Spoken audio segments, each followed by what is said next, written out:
Well, in physics, of course, also in engineering, of course, engineering is just applied physics or applied math.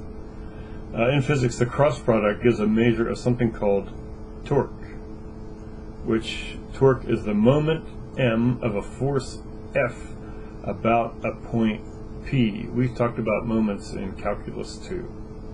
So if the force is applied at a point Q, then the moment of the force F about the point P is given by the moment as a vector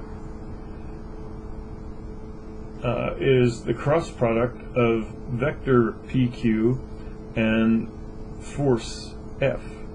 And of course it's a vector. The magnitude of that vector, this vector, measures the tendency of the vector to rotate counterclockwise about an axis directed along the vector m.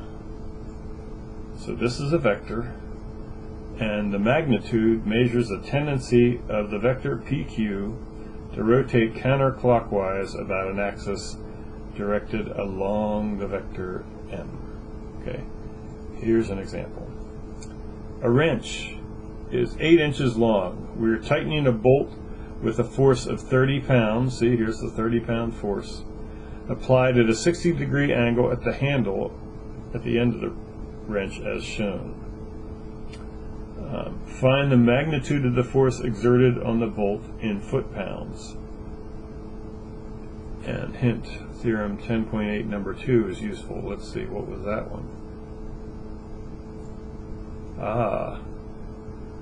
The length of u cross v, the length of u cross v is length of u times the length of v times the sine of the angle between them. Oh, that's handy to know.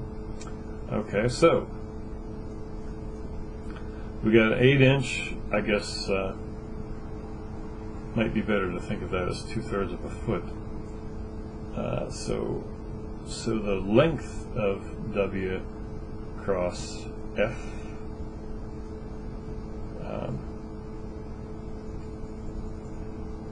is the length of W times the length of F times the sine of the angle between them. So 2/3 is the 8 inches. 30 is the force that's applied at an angle of 60 degrees, so times the sine of pi over 3. So we've got 2/3 times 30, which is 20, times the sine of pi over 3. Well, the sine of pi over 3 is the square root of 3 over 2. So 20 times square root of 3 over 2 is just 10 times the square root of 3, and that is the magnitude of the force exerted on the bolt in foot-pounds. That's how much force is exerted on the bolt. 10 square roots of 3 foot-pounds.